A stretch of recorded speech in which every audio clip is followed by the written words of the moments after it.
Bienvenido a Excavando la Palabra de Dios. En tiempos antiguos, los marineros navegaban por medio de puntos de referencia.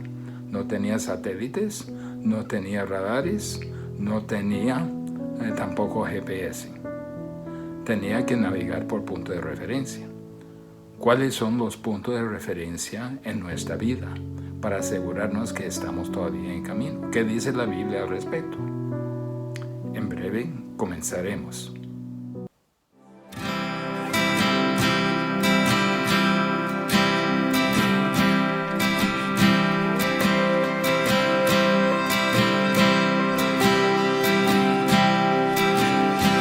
El esplendor de un rey vestido en majestad. La tierra alegre está, la tierra alegre está, cubierto está de luz, venció la oscuridad y tiembla a su voz, tiembla a su voz. Cuán grande es Dios, cántale cuán grande es Dios, y todos lo verán. Cuán grande es Dios.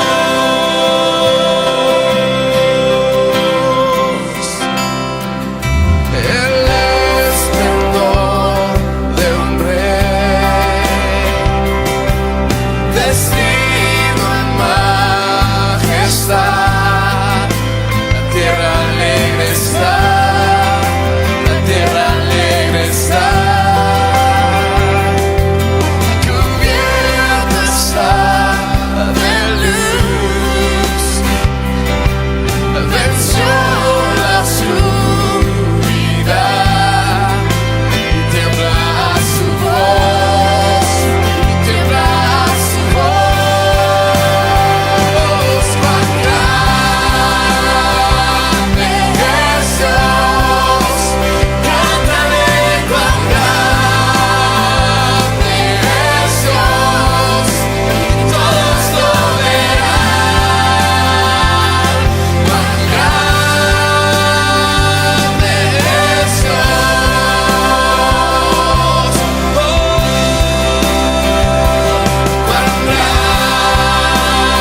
grande es Dios, cántale cuán grande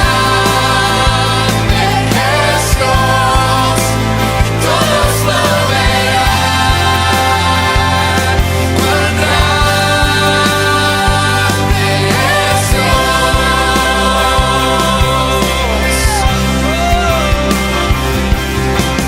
Día a día Él está, el tiempo está en Él, principio y el fin, principio y el fin. La Trinidad en Dios, el Padre, Hijo, Espíritu, Cordero y el León.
Solo las voces, una vez más, todas las voces, todas las voces.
A todos nosotros, especialmente esta generación digital, nos llaman la atención los memes. Son declaraciones cortas, concisas, que comunican algo memorable en pocas palabras. Por ejemplo, si Jesús no ha cambiado su vida, entonces el Jesús que conoció es otro Jesús. Palabras bien dichas tienen mucho impacto. ¿Cuáles son las cosas o dichos que sirven para guiarme o mantenerme en el curso de mi vida? ¿Cuáles declaraciones me impulsan, me apasionan y me retan con el propósito de mantenerme siempre en el camino estrecho? Son cosas que son más importantes en mi vida cristiana. Por la forma que funciona nuestra mente, somos más impactados por frases que están bien dichas, que digan algo de forma concisa y significante. Sintonizan con algo que creemos, se compaginan, nos atraen. Salomón, al escribir los proverbios, reconoció que así entendía la mente humana. Por eso escribe proverbio tras proverbio, uno tras otro. Ejemplo, Proverbios 26:20. Sin leña se apaga el fuego, y donde no hay chismoso, cese la contienda. Ese dicho es instantáneamente reconocible. Ya sabemos de lo que se trata. Y inmediatamente memorable. Y en Proverbios 25:11, Salomón nos da el título de todo el libro de Proverbios, haciendo resumen de esta manera. Manzana de oro, con figuras de plata, es la palabra dicha como conviene. Hay frases bien dichas que son tan impactantes, tan valiosas, y como un adorno bien hecho, bien atractivo, bien valioso. Eso es lo que Salomón está tratando de decirnos. Por ejemplo, hubo un hombre que había enseñado en una clase de Biblia a muchachos por más de 50 años. Al preguntarle cuál había sido su propósito en enseñar a tal clase, él dijo, yo quiero que cada muchacho tenga una Biblia en su mano, un Salvador en su corazón y un propósito en su vida. Wow, esta frase era instantáneamente entendible y ciertamente memorable. Entonces quisiera compartir con ustedes algunas frases, proverbios en cierta forma, que sirven como punto de referencia para mantenernos en el curso indicado. Espero que puedan identificarse con ellos y que sean útiles en su vida también. Son frases que provocan reflexión y algunos son textos bíblicos. Como dijo Pablo en Filipenses 3:12, no lo que haya alcanzado ya, ni que ya sea perfecto, sino que prosigo por ver si logro hacer aquello para lo cual fui también asido por Cristo Jesús. Yo no pretendo haberlos alcanzado, pero son puntos de referencia que me mantienen en el camino, que me mantienen en el curso de mi vida. Junto con ustedes son cosas que miro que me ayudan en mi peregrinaje espiritual en este mundo. El primero es este. Escuchen, si Jesús es Dios y murió por mí, entonces ningún sacrificio que jamás podría yo hacer sería demasiado grande. ¿Dónde vemos esto? En 1 Corintios 6, 19 y 20. Dice, ¿o ignoráis que vuestro cuerpo es templo del Espíritu Santo, el cual está en vosotros, el cual tenéis de Dios, y que no sois vuestros? Pues habéis sido comprado por precio. Glorificad pues a Dios en vuestro cuerpo, en vuestro espíritu, los cuales son de Dios. Si Jesús es Dios y murió por mí, entonces ningún sacrificio que jamás podría yo hacer sería demasiado grande. Yo pertenezco a Cristo.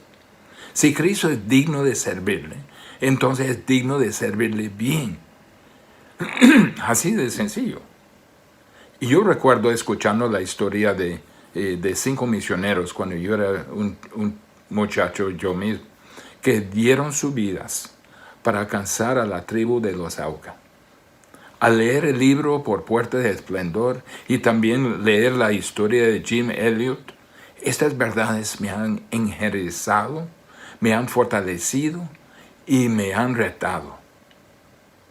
Y la gran declaración de Jim Elliot que dijo, no es ningún tonto aquel que entrega lo que no puede retener, es decir, su vida, para ganar lo que no puede perder, la vida eterna. Cada año en nuestra iglesia nos acostumbramos a tener una conferencia misionera y podíamos ver y hablar con misioneros y ver todas las cosas típicas que habían traído del país donde estaban sirviendo. Marta y su familia conocían a una familia misionera enviada a contar la salvación de Jesús a los lepras de Angola y para tratar su enfermedad. Sería fácil pensar que sería muy divertido ir a tal país de Angola para conseguir alguno de aquellos souvenirs.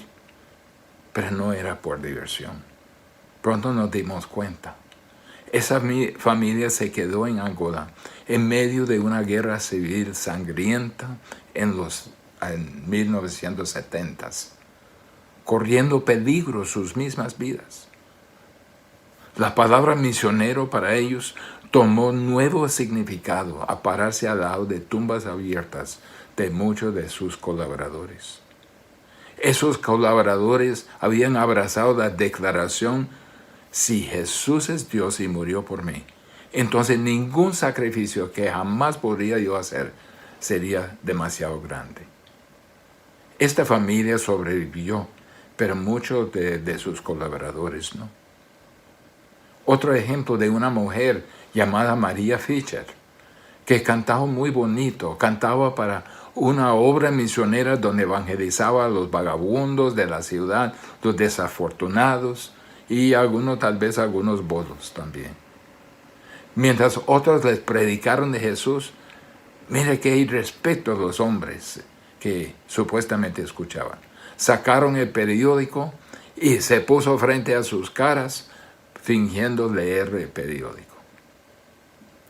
Pero cuando María se levantó a cantar, ellos bajaron los periódicos. A ella le escucharon. Más tarde, los niños en Rhodesia escuchaban al cantar ella en su idioma. Hasta el día cuando la guerrilla entró en la escuela misionera donde María enseñaba y masacraron a varios maestros, incluyendo a María. Y cuando la levantaron al lado de un sendero con todas sus pertenencias tirados por doquier, ella murió dentro de algunas horas. Cuando encontraron su grabadora que tenía en su persona y la pusieron a tocar, escucharon a María cantando y dirigiendo a los niños en el canto. Escucha la letra. Para mí el vivir es Cristo y morir es ganancia. Sostenido de su mano, caminando en su sendero estrecho. No hay paz, no hay gozo, no hay emoción como caminar en su voluntad. Para mí El vivir es Cristo y morir es ganancia. ¿Podría preguntarle esto como me pregunto a mí mismo? Si Jesús es Dios y murió por mí, entonces ningún sacrificio que jamás podría yo hacer sería demasiado grande. ¿Dónde cabe esto en su calendario? En el calendario de sus días. ¿Dónde cabe esto en el calendario de mis días? ¿Cuál sacrificio? ¿Cuál sacrificio hago yo? Un dicho que me mantiene, que me reta a mantenerme en el camino estrecho. Segundo, Isaías 66:2. Pero a esto miraré, dice Jehová. Pero a este miraré, al que es humilde y contrito de espíritu, y tiembla ante mi palabra. Cuánto deseo que sea cierto en mi vida. Tanta la diferencia entre el versículo y mi vida. Este es el versículo más retador de la Biblia. Reconozco la inclinación al orgullo en mi vida. Hay en nuestros alrededores nuestra preocupación con reputación, con significancia y la apariencia de que seamos importantes.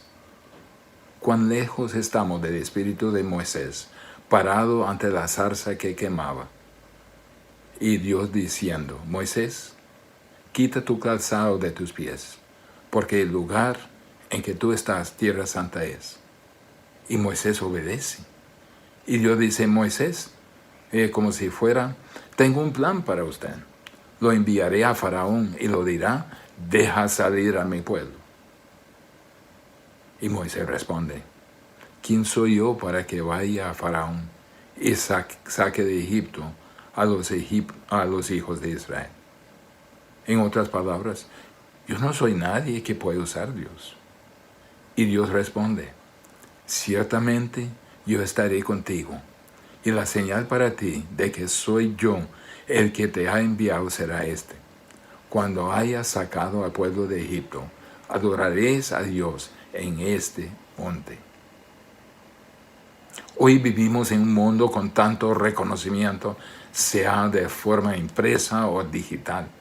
Nos preocupa de fotos grandes o por fotos pequeños, tantos likes o tantos suscriptores, grandes artículos o pequeños artículos sobre nosotros, y encaramos el gran peligro de empezar a creer todo lo que dice de nosotros. Pero cuando nos comparamos a nosotros mismos con la palabra de Dios, donde Dios dice, yo Jehová, este es mi nombre, y a otro no daré mi gloria, ni mi alabanza a esculturas, nos quedamos muy cortos. Pero a este miraré, al que es humilde y contrito de espíritu, y que tiembla ante mi palabra. ¿Cuántos nosotros somos humildes y contritos de espíritu? ¿Y cuánto temblemos a la palabra de Dios? Más bien tratamos de ajustar la palabra de Dios para que calce con lo que queremos. Dios busca que tiembla a su palabra. Nos gusta estar enfrente, nos gusta que la gente nos reconoce, nos gusta que nuestro plan más.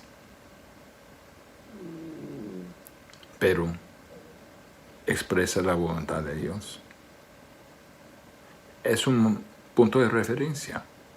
¿Cómo estoy? Tengo ese tipo de corazón. Soy humilde y contrito de espíritu y tiembla ante la palabra de Dios. Tercero, no hay un ideal lugar para servir a Dios, aparte del lugar donde Él le ha ubicado. Déjeme ponerle de esta forma. No hay oficina ideal para servir a Dios, aparte de la oficina donde Él le ha puesto en este momento. No hay banco ideal para servir a Dios, aparte del banco donde Él le tiene puesto. No hay una empresa ideal para servir a Dios, salvo la empresa donde Él le ha ubicado. No hay un ideal lugar para servir a Dios, salvo el lugar donde Él le ha ubicado. Mucha gente me pregunta, de todos los lugares en el mundo, ¿cómo por el nombre de Dios terminó en Honduras? La respuesta es sencilla. porque Dios me ubicó aquí, me ha puesto acá. Hablo con muchas personas, incluyendo a cristianos, que inician grandes viajes, cruzando todo Centroamérica, buscando su sueño americano, totalmente despreocupados con servir a Dios donde Él los tiene ubicados, donde Él los ha puesto. Y no se preocupan andar más bien por el sueño divino. Dicen, yo necesito vivir una vida mejor. Yo tengo que ganar más dinero. Yo tengo que hacer mejor de donde Dios me ha puesto. Yo tengo que servir a mí mismo antes de poder servir a Dios. ¿Dónde sirvió Jesús? ¿Sirvió Jesús en una comunidad de ejecutivos? ¿En una comunidad de profesionales? ¿En una comunidad de personas de oficio? Actualmente sirvió donde no había nada de ello. Usted nunca será nada para Dios hasta que se dé cuenta que no hay un ideal lugar para servir a Dios, aparte del lugar donde Él en este momento lo tiene ubicado. En Hebreos, Dios le dice a Abraham, levántate y vaya. Y Abraham dice, iré. Y luego dice, Señor, ¿a dónde voy? Y el Señor dice, no se preocupe por ello, solo levántate y vaya. Esto es muy difícil para nuestra mentalidad de hoy, de planificarlo todo. Antes de movernos tenemos que saber hoy y mañana, y 5 años y 10 años, plan A, plan B. Y Dios dice, levántase, póngase en marcha, y yo estaré ahí contigo. No hay un ideal lugar para servir a Dios, aparte del lugar donde Él le tiene ubicado. Otro punto de referencia, el llamado espiritual es más importante que su currículum educativo. Hay una necesidad premiante para los que son capaces de estudios profundos. Hoy dependemos a muchas figuras de renombre que ya se está envejeciendo. Varios como R.C. Sproul, Tim Keller, Adrian Rogers, Charles Stanley, etc. ya han muerto. ¿Dónde están los relevos? ¿Dónde están los de esta generación que tomarán la batuta de explorar a fondo las Escrituras, de comunicar las Escrituras? Hay algunos de ustedes que Dios les ha concedido mucha habilidad académica. Pero recuerda, a quien mucho es dado, mucho se requiere. De ninguna manera trato de decir que lo espiritual es ignorante o estúpido. Pero lo que es cierto es que cuando haya llegado a los límites de su habilidad intelectual, cuando haya hecho su mejor esfuerzo, cuando haya tomado su lugar de prestigio, cuando todo lo tenga, entonces al final de cuentas, ese llamado espiritual de Dios, más que los títulos, que lo ubicará en el lugar de utilidad para Dios, donde Dios lo tiene ubicado. Por eso leemos en Hechos 4:13, al ver la confianza de Pedro y Juan, y dándose cuenta que eran hombres sin letras y sin preparación, se maravillaban y reconocían que ellos habían estado con Jesús. Lo importante no era que esos hombres habían estudiado en las mejores escuelas, aunque habían estudiado en una buena escuela, la escuela de Jesús, por 3 años. Lo importante era que habían estado con Jesús. El llamado espiritual es más importante que su currículum educativo. Punto de referencia. Otro punto de referencia, Proverbios 18:22. El que haya esposa, haya bien, y alcanza la benevolencia de Jehová. Para los de nosotros que somos casados, podemos reflexionar en toda la vida que hemos experimentado y reconocer cómo Dios ha utilizado a nuestra esposa para guiarnos durante nuestra vida, para mantenernos en el camino. Debo una deuda más grande a mi esposa que cualquier persona sabrá o verá. Y Dios en su misericordia ha escogido proveer para muchos de nosotros de esta manera. Ciertamente no hay otra relación en esta tierra bajo el cielo que tiene tanta capacidad para mayor gozo que el matrimonio. Pero también no hay otra relación en esta tierra y bajo el cielo que tiene mayor potencial de dolor y tristeza que el matrimonio. Por eso es imperativo que vivamos los parámetros bíblicos para el matrimonio en nuestras vidas, para que los jóvenes, creciendo entre nosotros, empiecen a buscar matrimonios que ejemplifican las características que no solo son a su agrado, sino también las que confirman lo que dice la palabra de Dios, que esto es la manera que Dios quiere que se viva la vida. Los jóvenes necesitan escuchar a los que los aman más, a los que los cuidan más, y tienen que poner atención a los que los guardarán del precipicio de la necedad en cuanto a relaciones sanas. Padres, no podemos darnos el lujo de permitir que nuestros hijos solo flotan de ahí para allá en todo tipo de relaciones y al final esperar que se levanten y bendicen el nombre de Cristo. Debemos estar sobre nuestras rodillas respecto a estas cosas. Puede ser en los propósitos de Dios que usted pasará toda su vida como soltero. Dios capacita a algunos para poder dedicarse 100% de su vida a servirle y encontrar todo el acompañamiento y contentamiento que necesita en Él. Es una relación especial dotado por Dios para quienes Dios le da ese don. Y es igual de válido vivir así que estar casado. Mientras nosotros que somos casados hallamos el bien y alcanzamos la benevolencia del Señor, también el llamado soltero haya satisfacción en su relación con el Señor y alcanza mayor grado de utilidad para Dios. En Proverbios 18:22, lo que afirma es que Dios sabe la manera que la vida debe vivirse. Lo hizo posible hacerlo bien y nos anima a hacerlo a su manera. Otro punto de referencia. Si nuestra oración es pobre, es así porque la creemos un suplemento, no fundamental. Al no orar, es porque profundamente en mi ser creo que no importa. A tratar de hacer todas las demás cosas en vez de orar, es porque creo que estas cosas importan más que la oración.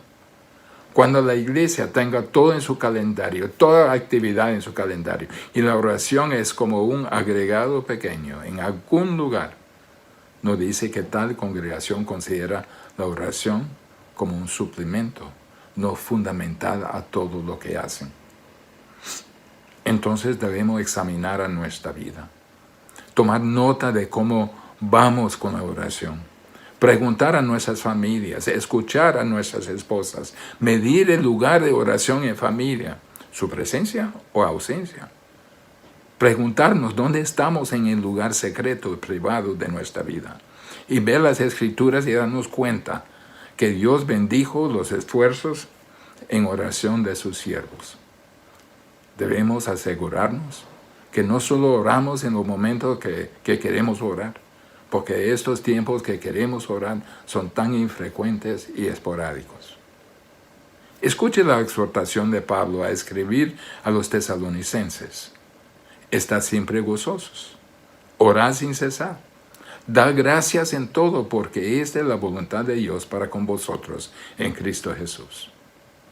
Muchos de nosotros preguntamos, ¿cuál es la voluntad de Dios para mi vida? Por lo menos sabemos 3 cosas.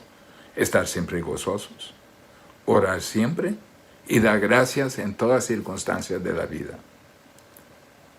Mire, ningún cristiano es mayor que su vida de oración. El secreto de orar es orar en secreto. ¿Cuál es el lugar de oración en su vida? ¿Fundamental? ¿Necesario? ¿Indispensable?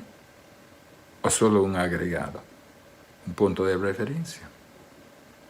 Otro punto de referencia, no podemos llevar a nadie en la vida cristiana más lejos de lo que hemos ido nosotros mismos.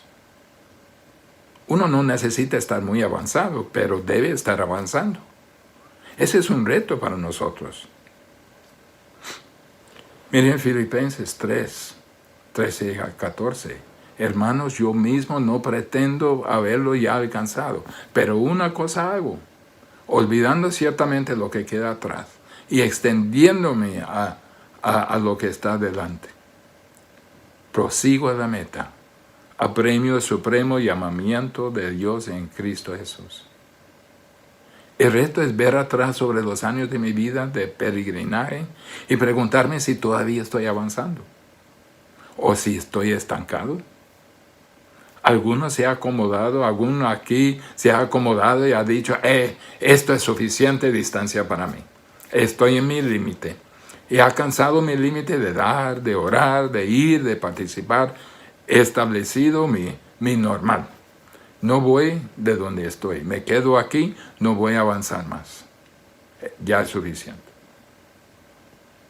No podemos llevar a nadie en la vida cristiana más lejos de lo que hemos ido nosotros mismos. Hubo un hombre que fue a escalar a una montaña en los Alpes. Se reunió con el guía la noche anterior y el guía le dijo al grupo, si vas a escalar conmigo, es esencial que solo lleve consigo solo las cosas que yo les indico. No alcanzará la cima excepto con lo básico. Y este hombre joven, algo arrogante, dijo, alcanzaré la cima llevando lo que yo quisiera llevar. Bueno, el guía dijo, si escoge ir así, debería escalar solo, no conmigo. Entonces el hombre joven, enojado, dejó el salón. El día siguiente empezó a escalar antes del grupo. Y cuando el grupo venía atrás, empezó a encontrar cositas tiradas por el camino. Encontraron una cobija. Encontraron paquetes grandes de queso. Encontraron lentes de cámaras. Encontraron cajas de chocolate. Y finalmente en la cima de la montaña encontraron al hombre joven, solo con su ropa e equipo para escalar. Así es con la vida cristiana. Muchos de nosotros nos damos cuenta que no podemos avanzar con lo que tenemos en nuestras manos. Estamos demasiado cargados. Pero antes de dejar atrás lo que tenemos en las manos, dejamos de pensar en escalar y hacemos nuestra tienda de campañas en el valle. Nos olvidamos de avanzar. Nos olvidamos de crecer. Y el valle está lleno de tiendas de campaña. No podemos llevar a nadie en la vida cristiana más lejos de lo que hemos ido nosotros mismos. Uno no necesita estar muy avanzado, pero debe estar avanzando. Está avanzando en su vida cristiana. Es un punto de referencia. Otra referencia, el camino estrecho nunca se encontró por suerte. Ni un hombre descuidado jamás vive una vida de santidad. Uno lee de los héroes de la fe, hombres y mujeres santos ante Dios. Un ejemplo de una heroína de la fe era Susana Wesley, la mamá de dos famosos evangelistas, Juan y Charles Wesley. Siendo la última de 25 niños en su familia, Susana vivió una vida muy dura. Eventualmente se casó con Samuel Wesley. Tuvieron 19 hijos, 10 de los cuales murieron muy jóvenes. Pero ella, además de educar personalmente a cada hijo, apartó una hora cada semana para hablar personalmente con cada niño de las cosas de Dios y de su condición ante Dios. Cada semana tenía un culto con toda su familia donde cantaba y leía un sermón de su esposo o de algún otro. Otra gente empezó a asistir, hasta que 200 personas asistían regularmente. ¿Cómo resultó ahí así? ¿Solo se despertó un día y así era aquel tipo de mujer, esposa y madre? ¿Cómo tuvieron tanto impacto los primeros obreros que compartieron el evangelio en Honduras? ¿Cómo ocurrió? Yo quiero esto en mi vida. Ese compromiso al camino estrecho. El camino estrecho se trata de obediencia a Dios, lleno de su Espíritu. Es también disciplina lleno del Espíritu.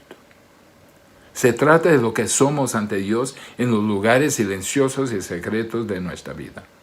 Lo que somos ante Dios es lo que somos y nada más, a pesar de lo que otros podrían decir de nosotros. Tenemos que ponernos en forma espiritualmente. Y ese es trabajo, ese es esfuerzo, ese es disciplina. Admiramos a los que tienen un físico bien formado, pero no le llegó de la noche a la mañana. Trabajo, esfuerzo, disciplina. Debemos crecer fuertes en el Señor. Los grandes hombres de Dios nos están dejando uno por uno. El Dr. Sproul, Adrian Rogers, Charles Stanley, ahora Tim Keller. ¿Quiénes serán los héroes de la fe de mañana? Nunca podrá hacerlo mañana si no está haciéndolo hoy. ¿Quién se prepara por ese compromiso? ¿Quién procura con diligencia presentarse a Dios aprobado, como obrero que no tiene de qué avergonzarse, que usa bien la palabra de Dios? Termino con una ilustración. Un capellán en la Fuerza Naval hablaba a los marineros de compromiso a una vida santa. Ellos dijeron: capellán, mire, usted no entiende la vida real, no entiende los vientos de influencia que nos sopla, que nos lleva por allá, que nos lleva por acá. No podemos controlar dónde terminamos. El capellán no dijo nada, sino que los llevó a la puerta y dirigió su atención al mar. Miren los barcos veleros, hombres. Algunos van al oriente, otros al oeste, al occidente, pero son impulsados por el mismo viento. Es la posición en que se pongan las velas y no el viento que determina la dirección que van. Hoy, las velas de su vida están ajustadas a una dirección u otra, pero pueden ser cambiadas bajo el mando de Dios. Pueden estar ajustados para alinearse con los propósitos de Dios. Pregunto, ¿está Cristo a bordo de su vida como piloto para guiar su vida? ¿Camina su vida conforme a su dirección? ¿O solo es llevado por doquier, por allá, por acá, por los vientos de la influencia de su alrededor? Punto de referencia. Repasemos los puntos de referencia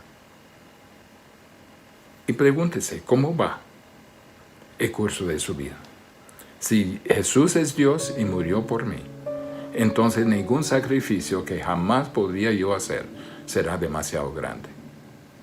Punto de referencia. Pero a este miraré, al que es humilde y contrito de espíritu, y que tiembla a mi palabra. Ese es usted. Punto de referencia. No hay un ideal lugar para servir a Dios, aparte del lugar donde Él le ha ubicado. ¿Está sirviendo a Dios donde Él le ha puesto? Punto de referencia. El llamado espiritual es más importante que su currículo educativo. No depende en su título educativo para servir al Señor. ¿Se refleja esto a usted? Punto de referencia. El que haya esposa, haya bien, y alcanza la benevolencia de Jehová. Punto de referencia. ¿Cómo evalúa su vida? Si nuestra oración es pobre, es así porque la creemos un suplemento y no fundamental. ¿Cómo es la oración? Punto de referencia. No podemos llevar a nadie en la vida cristiana más lejos de lo que hemos ido nosotros mismos. ¿Cómo va avanzando su vida? ¿Está creciendo? Punto de referencia. El camino estrecho nunca se encontró por suerte. Ningún hombre descuidado jamás vive una vida de santidad. ¿Cómo está su vida? ¿Descuidado? Punto de referencia. En todo hay más que podemos decir, pero examinemos nuestra vida para ver si todavía estamos sobre el camino estrecho que Dios ha trazado por nosotros. Oremos. Padre, Gracias por traer a nuestras vidas punto de referencia. Ayúdanos a examinarnos, tal como David. Señor, examíname y ver si hay camino de perversidad en mí. Señor, confesemos y usemos esos puntos de referencia para volver y tomar el curso que tú has puesto delante de nosotros. En nombre de Jesús. Amén.